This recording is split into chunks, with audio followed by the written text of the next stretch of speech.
Samuel Etienne. Et Danny Cohn-Bendit nous a rejoint pour son humeur du jour. Bonjour Danny. Bonjour Samuel. Alors on en parlait bien sûr à l'instant, dimanche, le premier anniversaire des attentats du 13 novembre. Depuis il y a eu Nice le 14 juillet. Les Français ont-ils changé leur façon de vivre? Danny, vous, est-ce que vous avez changé votre façon de vivre? Franchement Samuel, non. Et d'ailleurs je trouve assez fascinant la rapidité avec laquelle nous avons retrouvé nos modes de vie, nos pratiques de vie. Alors, bien sûr, si je suis honnête, quand je prends un train et je suis de mauvaise humeur, ça m'arrive, une petite inquiétude pointe quand même à l'horizon. Je scrute un peu les voyageurs qui montent dans le train. Mais en fin de compte, je ne me prive pas d'aller voir un match de foot, d'aller au cinéma, au théâtre, écouter un concert, aller au restaurant. Bref, comme avant le 13 novembre ou avant Nice. Danny, question, est-ce que les terroristes ont gagné? Pour l'instant, je dirais non, je touche du bois.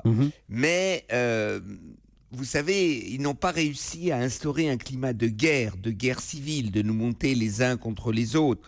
Mais je pointe quand même, là encore une fois, à l'horizon que la résilience démocratique de nos sociétés, notre capacité à bien comprendre ce qu'il se passe, des fois est vacillante. Donc je dis, ils n'ont pas réussi. Pour l'instant, nous défendons un peu nos valeurs profondes, nos valeurs de démocratie et nos idéaux, mais nous sommes secoués quand même. Et là, il y a une petite brèche. Et ce sont surtout les terroristes, les touristes qui, eux, Oui.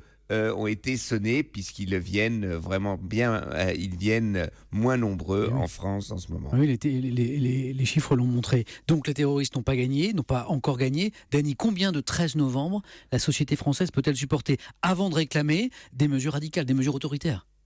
Alors c'est là où je suis un peu incertain, parce que d'abord, il n'en faut plus, il y en a assez, donc c'est pas ça. Mais on l'a vu l'été dernier, on a vu que la moindre burkini, la moindre barbe mal taillée, le moindre foulard peut devenir un objet d'irritation. Donc là encore, je veux parler de la résilience démocratique de nos sociétés. Là, nous voyons que des fissures traversent nos sociétés. Nous devons vraiment toujours réfléchir que même dans des moments d'attentat, notre valeur, ce qu'ils veulent attaquer, c'est nos valeurs profondes, la démocratie, l'état de droit.